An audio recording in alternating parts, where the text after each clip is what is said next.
नमस्कार दोस्तों, मेरा नाम गुलशन है और मैं उत्तर प्रदेश के प्रयागराज शहर का रहने वाला हूँ। आज जो डरावनी कहानी मैं आप लोगों को सुनाने वाला हूँ, वो मेरे जीवन में घटी एक बहुत ही भयंकर और डरावनी घटना के बारे में है। दरअसल उस वक्त मैं अपने चाचा की दुकान पर मुंबई में काम किया करता था। कहानी के शुरू होने से पहले ही मैं आपको बता दूं कि मेरे पिताजी दो भाई हैं, जिनमें से बड़े वाले मेरे पिताजी हैं, जो कि प्रयागराज में रहकर ही हमारी जो छोटी सी परचून की दुकान है उसे चलाते हैं और उसी से हमारा घर का खर्चा चलता था। लेकिन धीरे धीरे खर्चे बढ़ने लगे और कमाई इतनी ज्यादा हो नहीं रही थी। इसी वजह से मेरे पापा ने मुझे मेरे चाचा से बात करके मुंबई उनकी दुकान पर भेज दिया। मेरे चाचा की भी मुंबई में परचून की ही दुकान थी, लेकिन क्योंकि वो एक बड़े शहर में दुकान थी, इस वजह से उनकी काफी अच्छी खासी कमाई होती थी और उस वक्त उनको अपनी दुकान पर काम करने वाले एक लड़के की भी जरूरत थी। इसी वजह से मुझे मेरे चाचा ने अपनी दुकान पर बुला लिया। जिंदगी में जब पहली बार मैं मुंबई गया तो वहां की बड़ी बड़ी इमारतों और चौड़ी चौड़ी सड़कों को देखकर मैं तो हक्का बक्का रह गया था। लेकिन उस वक्त मुझे इस बात का जरा भी अंदाजा नहीं था कि एक दिन इसी शहर में मेरे साथ एक ऐसी डरावनी घटना होगी, जिसके होने के बाद मेरे अंदर मुंबई शब्द का नाम सुनते ही एक ऐसा खौफ बैठने लगेगा, जिसको शायद मैं कभी भी अपने जीवन से नहीं निकाल पाऊंगा। अब आप लोग ये सोच रहे होंगे कि आखिर मेरे साथ मुंबई में ऐसा क्या हुआ था, जिसकी वजह से आज भी मुंबई का नाम सुनते ही मेरे अंदर उस चीज का खौफ आ जाता है। तो ये तो आपको कहानी पूरी सुनने के बाद ही पता चलेगा। तो इसीलिए मेरी आप लोगों से गुजारिश है कि कहानी के अंत तक बने रहिए, ताकि आपको मेरी उस डरावनी घटना से रूबरू होने का पूरा पूरा मौका मिले। साथ ही मैं इस बात का भी दावा करता हूँ कि अगर आपने इस कहानी को पूरा सुन लिया तो हो सकता है आप अपने जीवन में मेरी तरह के किसी डरावने हादसे का शिकार होने से बच जाओ।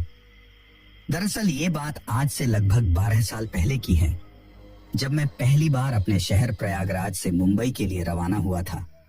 उस दिन पहली बार मैं प्रयागराज से मुंबई के लिए जाने वाली ट्रेन में बैठा था, लेकिन मुझे बिल्कुल भी इस बात का अंदाजा नहीं था कि एक दिन इसी ट्रेन का सफर मेरे लिए मेरी जिंदगी का सबसे बड़ा और खौफनाक सफर साबित होगा।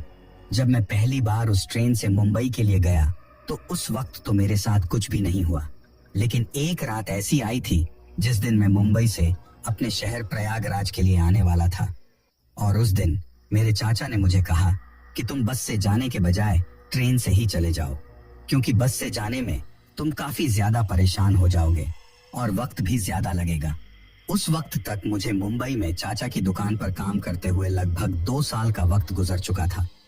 उन 2 सालों में मैं कई बार उसी ट्रेन से अपने शहर प्रयागराज के लिए गया था और फिर प्रयागराज से वापस मुंबई के लिए भी आया था। लेकिन इस बार पहली बार ऐसा होने वाला था जब मैं रात के वक्त उस ट्रेन से प्रयागराज के लिए जाने वाला था। दरअसल जिन 2 सालों में पहले मैं अपने घर गया था, तब तो मैं हमेशा ही दिन के वक्त जाया करता था। लेकिन जिस डरावनी घटना के बारे में अब मैं बात करने वाला हूँ, वो सन 2014 की दीपावली के वक्त की बात है।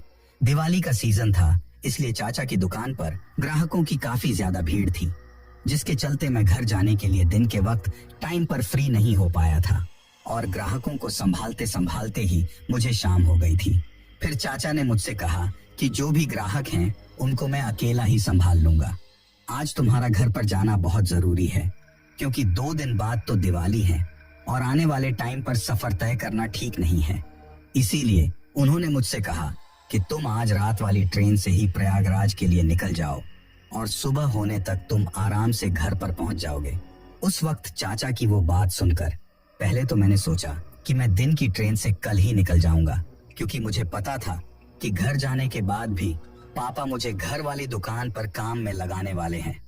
अब क्योंकि मैं ये भी जानता था कि घर की हालत काफी ज्यादा खराब है, इसी वजह से मजबूरी में मुझे अपने घर से इतनी दूर चाचा के पास यहाँ पर काम करना पड़ रहा है। लेकिन साथ ही मुझे अपनी घर वाली दुकान की भी थोड़ी बहुत चिंता रहती थी। मैं यही सोचता रहता था कि आखिर मेरे पिताजी अकेले कैसे काम संभालते होंगे। इसी वजह से इस चिंता के चलते मैंने उसी रात अपने घर जाने का फैसला कर लिया था। लेकिन उस वक्त मुझे इस बात का जरा भी अंदाजा नहीं था कि आज मेरा ये एक फैसला मेरे जीवन का सबसे बड़ा गलत फैसला साबित होने वाला है। क्योंकि इस फैसले के कारण आगे जो कुछ भी मेरे साथ होने वाला था वो सच में इतना ज्यादा भयंकर और डरावना था जिसकी मैंने कभी कल्पना भी नहीं की थी।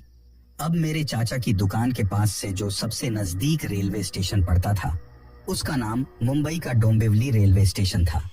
लेकिन उस वक्त मुझे उस रेलवे स्टेशन की सच्चाई के बारे में बिल्कुल भी पता नहीं था और ना ही उसके अतीत में जो कुछ भी वहां पर हो रखा था उसके बारे में मुझे कोई जानकारी थी। दिन के वक्त तो वहां पर काफी ज्यादा भीड़ भाड़ रहती थी, लेकिन उस दिन जब मैं रात के वक्त उस स्टेशन पर जाकर अपनी ट्रेन का इंतजार करने लगा तो उस वक्त मुझे वो स्टेशन पूरी तरीके से सुनसान दिखाई दे रहा था। वहां पर मेरे अलावा यही कोई 2-4 दुकानदार थे जो कि अब अपनी दुकान बंद करके वहां से जाने की तैयारी कर रहे थे। इससे पहले कि वो लोग अपनी दुकान बंद करके वहां से निकलते, मैं अपने तेज कदमों के साथ चलते हुए वहां पर जो एक चाय की दुकान थी उस चाय वाले की दुकान पर जाकर उस आदमी से पूछता हूँ कि आखिर रात वाली ट्रेन कब तक आएगी। तो वो मुझसे कहता है कि जिस ट्रेन से तुमको जाना है वो ट्रेन रात के लगभग 11:30 बजे के लगभग इस स्टेशन पर आएगी। लेकिन ये कहते हुए ही वो मुझसे एक बात और कहता है कि रात के इतने ज्यादा वक्त तक तुम्हारा अकेले इस स्टेशन पर रुकना बिल्कुल भी ठीक नहीं है। या तो तुम अपने घर वापस चले जाओ और कल सुबह वाली ट्रेन से जहां भी तुमको जाना है उससे चले जाना, या फिर अपने साथ अपने घर के किसी और सदस्य को ले आओ, क्योंकि अगर तुम अकेले यहाँ पर रहोगे तो जरूर तुम्हारे साथ कुछ न कुछ अनहोनी हो सकती है। उस वक्त वो आदमी कौन सी अनहोनी के बारे में बात कर रहा था इसका मुझे बिल्कुल भी पता नहीं था और ना ही उस स्टेशन का जो अतीत था उसके बारे में मुझे कुछ ज्यादा जानकारी थी। लेकिन इससे पहले कि मैं उस आदमी से उसके बारे में पूछ पाता कि वो ऐसा क्यों कह रहा है, वो आदमी बहुत ही जल्दबाजी में और हड़बड़ाहट में वहां से निकल गया। जाते वक्त वो मुझसे कह रहा था कि आज मुझे यहाँ से दुकान बंद करके जाने में काफी ज्यादा लेट हो गई है, पता नहीं मेरे साथ भी कहीं कोई अनहोनी ना हो जाए। और उसने जाते जाते मुझे भी चेतावनी देते हुए कहा था कि तुम अभी यहाँ से निकल जाओ और अकेले इस स्टेशन पर बिल्कुल भी मत रुकना। लेकिन मुझे उस आदमी की बातों पर बिल्कुल भी विश्वास नहीं हुआ। मुझे लगा कि शायद ये मुझे डराने के लिए ऐसा कह रहा है। इसीलिए उन सब के जाने के बाद भी मैं उस स्टेशन पर अकेला ही बैठकर ट्रेन के आने का इंतजार करने लगा था। उस वक्त तक रात के लगभग 10:30 बज रहे थे और अभी भी मेरी वाली ट्रेन को आने में लगभग 1 घंटे का समय बाकी था और वो 1 घंटे का समय मुझे अकेले ही अब उस सुनसान स्टेशन पर बिताना था। वो स्टेशन दिखने में तो इतना ज्यादा वीरान नहीं लगता था, लेकिन जब मैं अकेले बैठा बैठा वहां पर अपनी ट्रेन के आने का इंतजार करने लगा था तो उस वक्त मुझे थोड़ा बहुत ऐसा आभास होने लगा था कि यहाँ पर सच में कुछ तो अजीब है, क्योंकि उस वक्त वहां पर बिल्कुल शांति थी और मुझे इस बात पर बिल्कुल भी विश्वास नहीं हो रहा था कि मुंबई जैसे भीड़ भाड़ और जरूरत से ज्यादा चहल पहल वाले शहर में ये एक ऐसी जगह कैसे हो सकती है जहां पर किसी गांव के स्टेशन की तरह बिल्कुल सन्नाटा पसरा हुआ हो। पर शायद मेरे अलावा उस शहर के लोग उस स्टेशन के बारे में जानते थे, इसी वजह से वो रात के वक्त उस स्टेशन की तरफ आने की गलती बिल्कुल भी नहीं करते थे और इसी कारण उस पूरे स्टेशन पर इतना ज्यादा सन्नाटा पसरा हुआ था। पर शायद अगर मुझे भी उस स्टेशन की असलियत के बारे में पता होता तो मैं भी रात के वक्त उस स्टेशन पर अकेला जाने की गलती कभी भी नहीं करता। लेकिन जैसा कि आप जानते हैं कि कोई अनजान व्यक्ति किसी भी जगह के बारे में पूरी तरीके से जानकारी लिए बिना हमेशा किसी ना किसी ऐसी मुसीबत में फंसता है जिसका उसको अंत में जाकर बहुत ही ज्यादा पछतावा होता है। और आज मेरे साथ भी कुछ ऐसा ही होने वाला था। अभी मैं वहां पर बैठा बैठा अपनी ट्रेन के आने का इंतजार कर ही रहा था कि तभी अचानक से मेरी नजर उसी स्टेशन पर जिस कुर्सी पर मैं बैठा हुआ था उसके पीछे वाली कुर्सी की तरफ जाती है और जैसे ही मैं पलटकर पीछे वाली कुर्सी की तरफ देखता हूँ तो अचानक से ही मुझे डर के मारे एक धक्का सा लगता है, क्योंकि मेरी कुर्सी के बिल्कुल पीछे वाली कुर्सी पर एक औरत बैठी हुई थी जिसने की पूरी तरीके से लाल रंग का किसी शादी की तरह का जोड़ा पहन रखा था। यानी कि उसने लाल रंग की साड़ी पहन रखी थी और वो सिर्फ कहने को साड़ी नहीं थी बल्कि दिखने में वो किसी शादी का जोड़ा लग रहा था जिसमें वो औरत उस वक्त वहां पर बैठी हुई थी। रात को इतनी लेट किसी औरत को शादी के जोड़े में उस स्टेशन की कुर्सी पर अकेले बैठा हुआ देखकर एक पल के लिए तो मैं सोचने पर मजबूर हो जाता हूँ कि आखिर ऐसा कैसे हो सकता है। लेकिन मुझे लगा कि शायद ये लड़की अपनी शादी से भागकर यहाँ पर आई है। हो सकता है कि इसकी मर्जी के बिना इसकी शादी हो रही हो, इसी वजह से ये यहाँ तक भागकर आ गई हो। लेकिन मैंने इस चीज को नोटिस किया कि वो उस कुर्सी पर बैठी बैठी सिसकते हुए रो रही थी और धीरे धीरे उसकी सिसकारियां अब बढ़ने लगी थी। पहले तो मैंने कुछ देर तक उसको नजरअंदाज किया और आगे की तरफ देखने लगा, लेकिन अब धीरे धीरे उसके रोने की आवाज बढ़ने लगी थी। तो मुझे लगा कि शायद एक बार मुझे इससे पूछ लेना चाहिए कि ये क्यों रो रही है। इसीलिए मैं अपनी कुर्सी से उठकर उसके पास जाता हूँ और उससे पूछता हूँ कि आखिर आप क्यों रो रही हो। मेरे द्वारा ऐसा 3-4 बार पूछने पर भी वो मेरी बात का एक बार भी जवाब नहीं देती है और बस लगातार रोती ही रहती है। दिखने में वो काफी अच्छी खासी दिख रही थी। उसको देखकर मुझे बिल्कुल भी डर का भाव नहीं आ रहा था, लेकिन उस वक्त मुझे इस बात का जरा भी अंदाजा नहीं था कि जिसको मैं अपने सामने एक भोली भाली लड़की समझकर उससे बातें कर रहा हूँ, आने वाले कुछ ही समय में उसका डरावना रूप देखकर मेरी ऐसी हालत होने वाली थी जो आज से पहले जीवन में कभी भी नहीं हुई थी। लेकिन उस लड़की की असलियत के बारे में उस वक्त मुझे जरा भी अंदाजा नहीं था कि जिसे मैं लड़की समझकर उससे बात कर रहा हूँ वो सच में कोई लड़की है या फिर कुछ और ही है।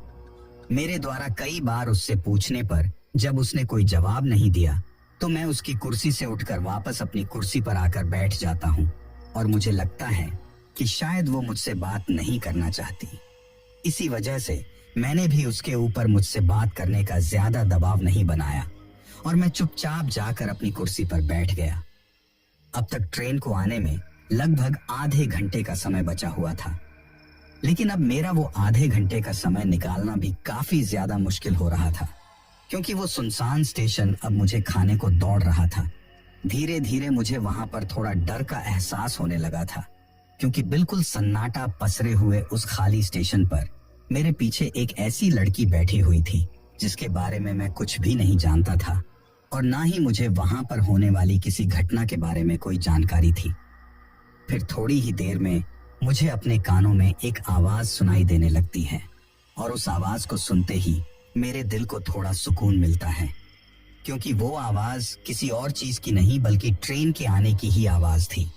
उस आवाज को सुनते ही जैसे ही मैंने अपने हाथ पर पहनी हुई घड़ी में टाइम देखा तो रात के 11:30 बज चुके थे और अब वो ट्रेन धीरे धीरे आवाज करते हुए उस स्टेशन की तरफ आ रही थी और दूर से ही मुझे उस ट्रेन की हेडलाइट की रोशनी भी नजर आने लगी थी। उस ट्रेन को अपनी तरफ आता हुआ देखकर मैं अपनी कुर्सी से खड़ा हो जाता हूँ और वहीं प्लेटफॉर्म पर टहलने लगता हूँ। लेकिन मैंने देखा कि मेरे खड़े होते ही वो लड़की भी वहां से खड़ी हो जाती है और मेरे पीछे पीछे आने लगती है। उसको मेरे पीछे पीछे आता हुआ देखकर मेरे कदम वहीं पर रुक जाते हैं और मैं पलटकर उसकी तरफ देखने लगता हूँ। फिर कुछ देर बाद वो मेरे पास आती है और बिल्कुल मेरे बराबर में आकर खड़ी हो जाती है। उस वक्त मुझे उसको देखकर ये समझ में नहीं आ रहा था कि ये मुझसे बात भी नहीं करना चाहती और मेरे पीछे पीछे भी आ रही है। आखिर ये मुझे चाहती क्या है? पहले तो मैंने सोचा कि शायद ये दिमाग से थोड़ी पागल है, लेकिन फिर जब पहली बार उसने मुझसे बात की तो मुझे इस बात का अंदाजा हुआ कि ये दिमाग से तो पागल नहीं है। दरअसल मेरे पास आते ही उसने मुझसे पूछा कि तुम्हें अकेले को इस स्टेशन पर डर नहीं लग रहा है क्या? उसके द्वारा ये बात पूछते ही मैं उससे कहता हूँ कि डर किस बात का? तो मेरे मुंह से ये बात सुनते ही वो अजीब तरीके से मुस्कुराते हुए मुझसे कहती हैं कि वो तो अभी थोड़ी देर में तुम्हें अपने आप ही पता चल जाएगा। और ये बात कहने के बाद वो अजीब तरीके से हंसने लगती है। उसको हंसता हुआ देखकर मैं सोचता हूँ कि अजीब लड़की है।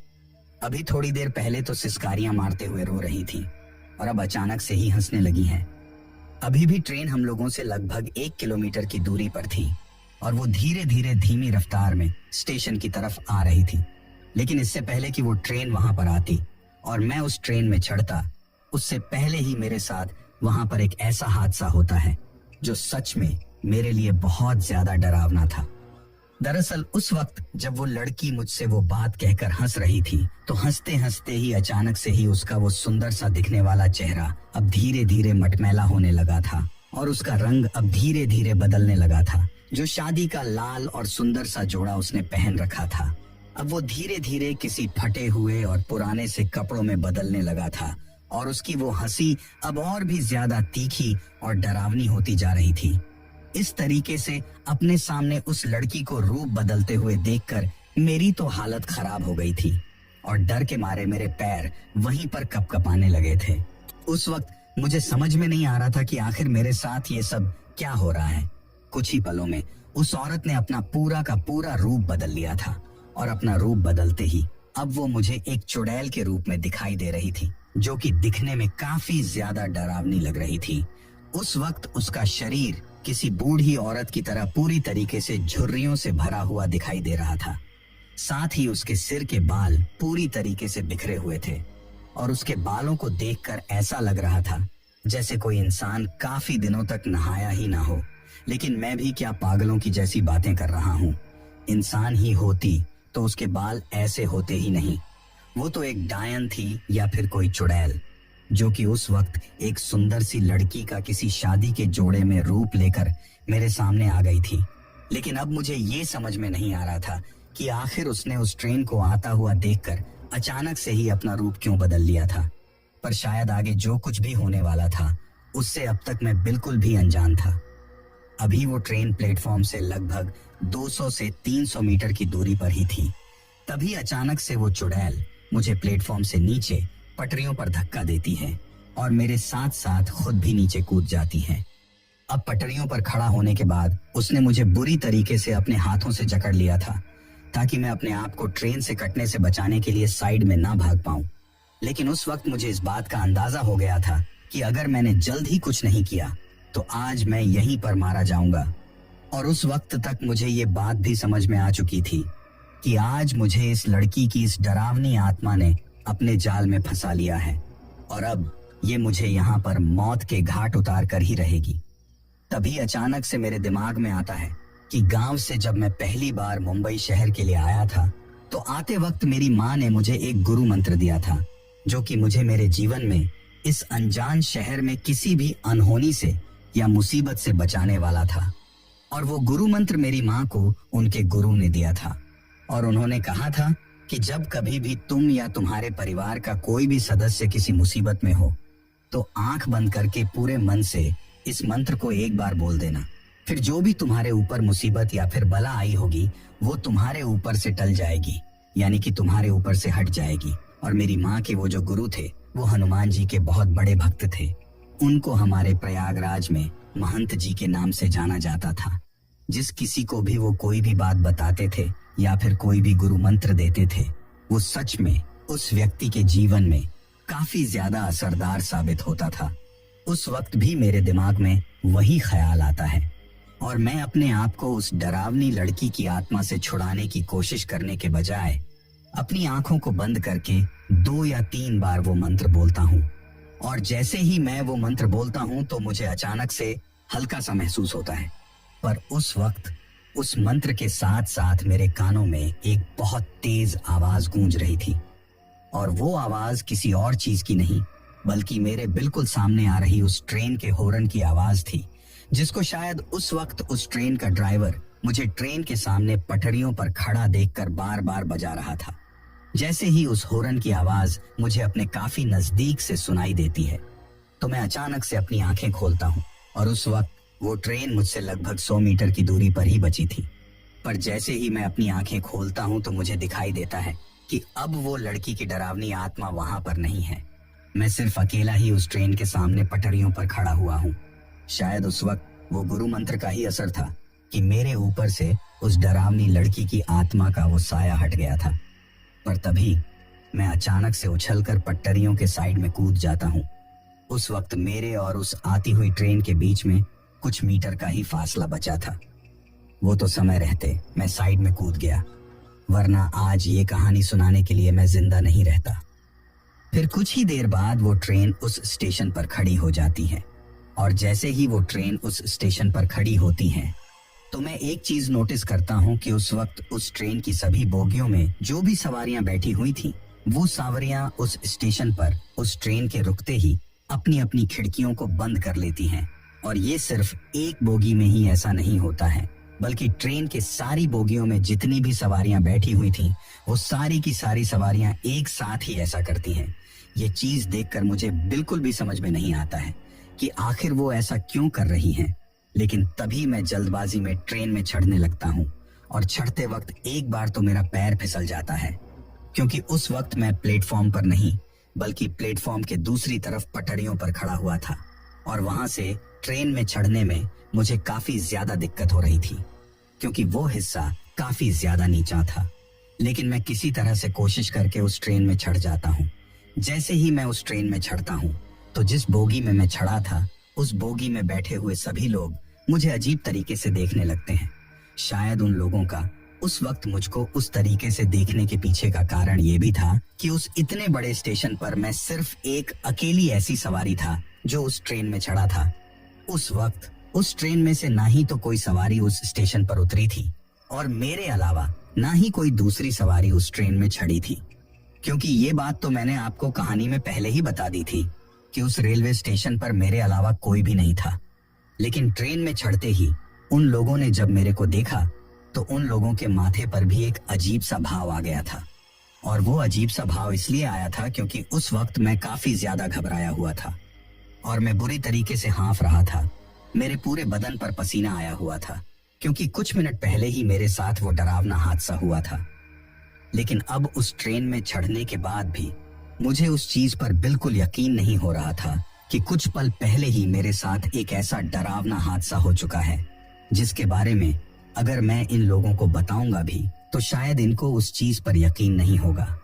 अभी मैं ऐसा सोच ही रहा था कि तभी उस ट्रेन में बैठा हुआ एक अधेड़ उम्र का आदमी उठकर मेरे पास आता है और मेरे कंधे पर अपना हाथ रखकर मुझसे कहता है कि तुम्हारे इस तरह से घबराने का कारण मैं समझ सकता हूँ।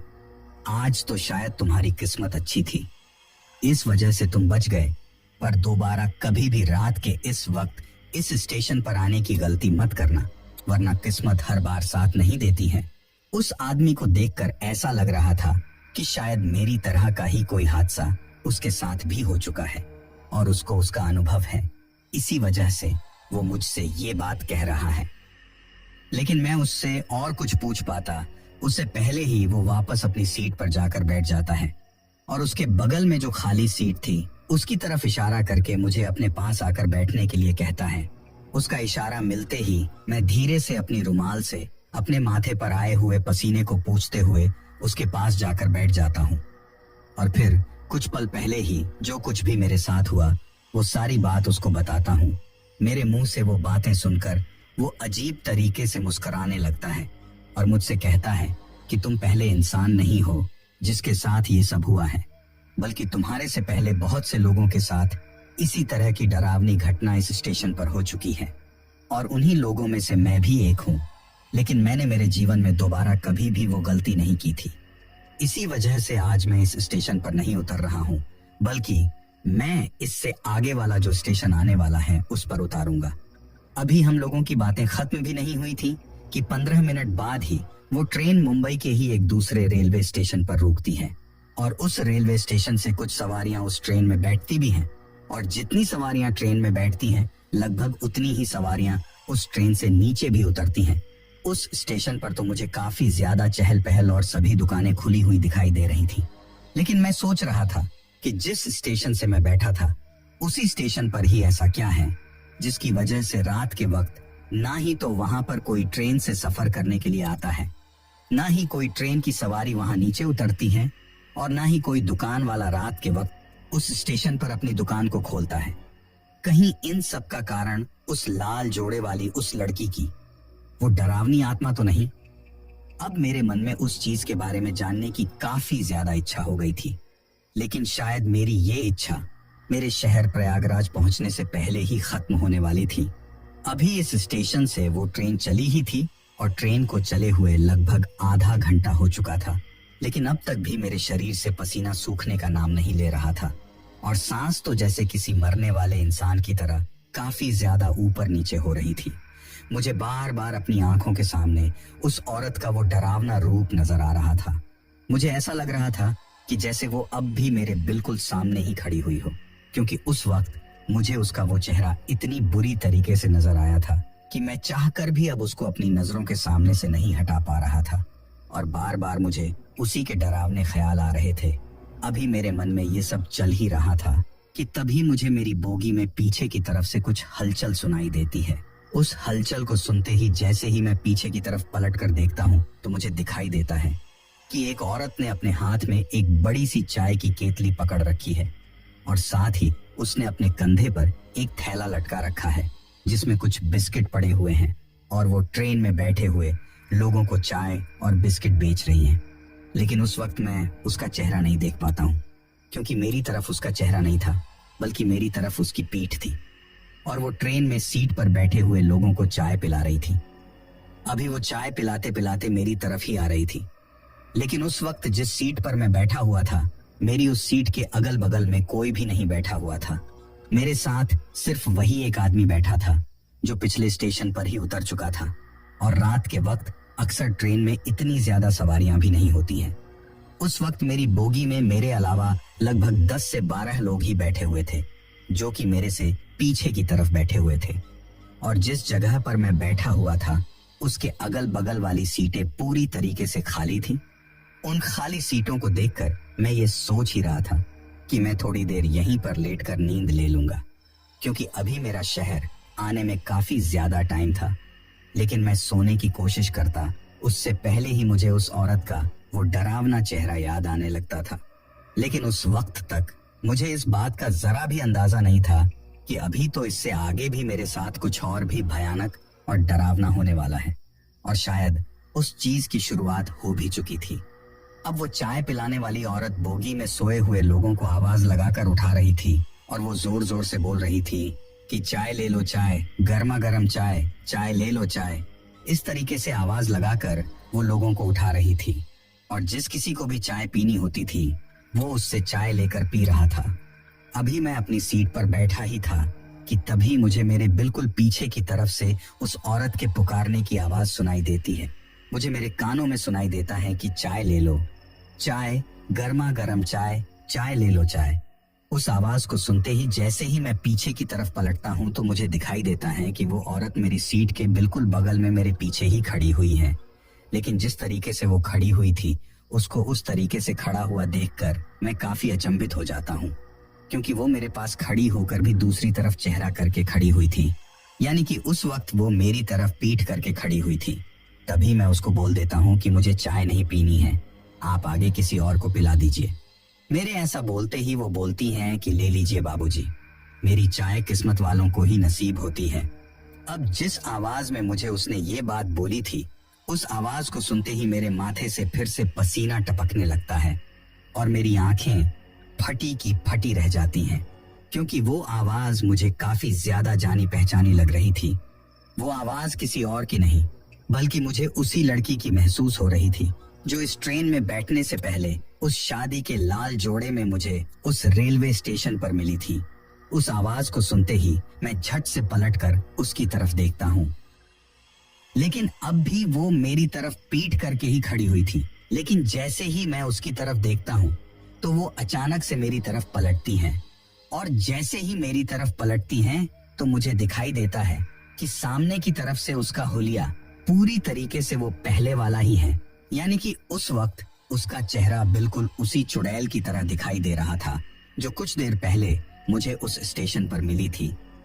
पीछे की तरफ से उसकी पीठ देखने पर तो वो किसी साधारण औरत की तरह लग रही थी, लेकिन जैसे ही वो मेरी तरफ पलटी तो सामने की तरफ से उसका हुलिया पूरी तरीके से बदला हुआ था और अब वो मुझे बिल्कुल मेरे सामने उसी रूप में खड़ी हुई दिखाई दे रही थी जिस रूप में कुछ देर पहले उसने मुझे उस ट्रेन के सामने लाकर मारने की कोशिश की थी। अब मेरी तरफ देखकर वो अजीब तरीके से मुस्कुराने लगती हैं और मेरी तरफ मुस्कुराते मुस्कुराते ही उसने अपने हाथ में जो चाय की केतली पकड़ रखी थी उसको अपने चेहरे के काफी करीब लाकर मुझे फिर से बहुत ही अजीब सी और भारी सी आवाज में कहती हैं कि चाय ले लो चाय, गर्मा गर्म चाय, चाय ले लो चाय। अब उसको इस तरीके से बहुत ही भारी आवाज में कहते हुए देखकर मैं काफी ज्यादा डर जाता हूँ। अब मेरा पूरा शरीर इस तरीके से कांपने लगा था जैसे किसी सर्दियों के टाइम पर हम पूरे के पूरे कपड़े खोलकर बाहर निकल जाए। अब उस तरीके से मेरा शरीर कांप रहा था और सिर्फ शरीर ही नहीं, बल्कि मेरे दांत भी इसी तरीके से कटकटा रहे थे कि मेरे उन कटकटाते हुए दांतों की आवाज इस तरीके से आ रही थी जैसे सड़क पर कोई ऑटो चल रहा हो। अब मुझको इतना ज्यादा डरता हुआ देखकर उस लड़की की वो डरावनी आत्मा और भी ज्यादा मुस्कुराने लगती है। शायद उसको मुझे इस तरीके से डरता हुआ देखकर काफी ज्यादा सुकून मिल रहा था। तभी अचानक से मेरी नजर उसने अपने कंधे पर जो थैला लटका रखा था उसकी तरफ जाती है, और जब मैं उसकी तरफ देखता हूँ तो मेरे होश उड़ जाते हैं। अभी कुछ देर पहले जिस थैले में मुझे बिस्कुट के पैकेट ढले हुए नजर आ रहे थे, अब उस थैली में कोई बिस्कुट के पैकेट नहीं बल्कि छोटे छोटे बच्चों की कटी हुई मुंडी ढली हुई थी, और उसमें लगभग 7 से 8 बच्चों की कटी हुई मुंडी पड़ी हुई थी। और वो कोई ज्यादा बड़े बच्चों की मुंडी नहीं थी, बल्कि वो सिर्फ 1 से 1.5 साल की उम्र के बच्चों की ही कटी हुई मुंडी थी, जो कि पूरी तरीके से खून से सनी हुई थी। लेकिन उस वक्त उन सभी मुंडियों की जो आंखें थीं, वो आंखें गायब थीं। यानी कि उस डरावनी चुड़ैल ने उन सभी की आंखें निकाल ली थीं। अब शायद उसको इस बात का अंदाजा हो गया था कि मैं उसके उस कटी हुई मुंडियों वाले थैले की तरफ ही देख रहा हूँ। तभी वो मुझे अजीब सी भारी सी आवाज में कहती है कि उस तरफ क्या देख रहा है? तुझको मारकर तेरी मुंडी को काटकर मैं तेरी भी इसी तरीके से आंखें निकालूंगी, और फिर तेरी उन निकाली हुई आंखों से गोटियां खेलूंगी, गोटियां। ये बात कहते हुए वो फिर से जोर जोर से हंसने लगती है और बार बार एक ही बात बोलने लगती है कि गोटियां खेलूंगी, गोटियां, गोटियां खेलूंगी, गोटियां, वो भी तेरी आंखों से। अब उसका वो डरावना और शैतानी रूप देखकर उस वक्त मैं बहुत ही ज्यादा डर गया था। तभी अचानक से मेरी नजर उस बोगी में पीछे की तरफ बैठे हुए उन लोगों की तरफ जाती है जिनको अभी कुछ देर पहले ही उस लड़की की उस डरावनी आत्मा ने चाय पिलाई थी। जैसे ही मैं उन लोगों की तरफ देखता हूँ तो मुझे दिखाई देता है कि अभी कुछ देर पहले ही चुड़ैल के द्वारा दी गई चाय को पीने से पहले जो लोग अपनी अपनी सीट पर बैठे हुए थे, वो सभी के सभी लोग वो चाय पीने के बाद अपनी अपनी सीट पर इधर उधर लुढ़के हुए हैं। यानी कि जैसे कोई नींद में या फिर बेहोश होकर उन सीटों पर गिर गया हो, उस तरीके से वो सभी लोग अभी इधर के उधर पड़े हुए थे। उनको देखकर ऐसा लग रहा था कि कहीं ये मर ना गए हों। अब उस वक्त मुझे ये बिल्कुल भी समझ में नहीं आ रहा था कि आखिर मैं अपने आप को इस लड़की की डरावनी आत्मा से कैसे बचाऊं, क्योंकि अब मेरे अगल बगल में भी ऐसा कोई नहीं था जो उस वक्त मेरी थोड़ी बहुत भी मदद कर सके। लेकिन मुझे किसी भी तरह से अपने आप को उस डरावनी आत्मा के चंगुल से छुड़ाना था। पर आप लोगों ने भी ये बात सुनी होगी कि जब भी कोई त्योहार या फिर कोई भी ऐसी चीज होती है तो ये जो भूत प्रेत, चुड़ैल, जिन्न, पिशाच या फिर कोई भटकती हुई आत्मा होती है, उनकी शक्तियां और भी ज्यादा बढ़ जाती हैं। और जैसा कि मैंने आपको कहानी में पहले बताया कि वो दिवाली का टाइम था और अगले दिन धनतेरस थी, और धनतेरस से पहले वाले दिन रात के वक्त मैं उस ट्रेन से अपने घर जा रहा था।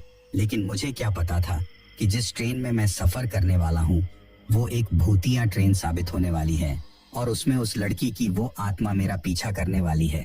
लेकिन अब मुझे ये समझ में नहीं आ रहा था कि आखिर मैं करूं तो क्या करूं जिससे मैं इस लड़की की आत्मा के चंगुल से बचकर यहाँ से निकाल सकूं। लेकिन फिर से मेरे दिमाग में मेरी माँ की कही हुई वही बात मुझे याद आती है, और मैं सोचता हूँ कि या तो आज मेरी यहाँ पर मौत पक्की है या फिर ये चुड़ैल मेरा कुछ भी नहीं बिगाड़ सकती। क्योंकि उस वक्त मैं सोचता हूँ कि मेरे पास अपने आप को बचाने का एक ही रास्ता है, और वो है मेरी माँ का दिया हुआ गुरु मंत्र। इसी वजह से अपने आप को उस चुड़ैल के सामने बैठा हुआ और अपने सामने उस इतनी भयंकर और डरावने रूप में उस लड़की की आत्मा को खड़ा हुआ देखने के बावजूद भी मैं अपने आप को थोड़ा कंट्रोल करते हुए अपनी आंखें बंद करता हूँ और मन ही मन वो मंत्र बोलने लगता हूँ।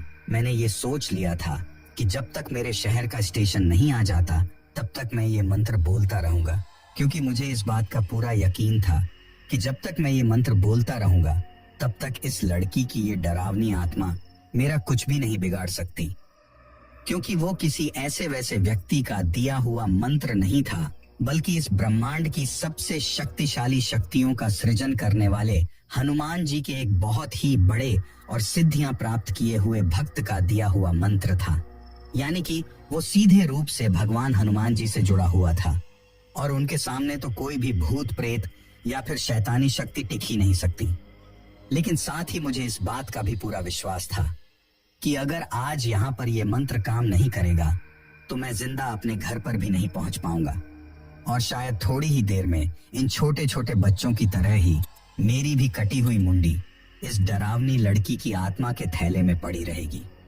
लेकिन आखिर वैसा कुछ भी नहीं होता है और मैं सही सलामत उस दिन अपने घर पर पहुंच जाता हूं।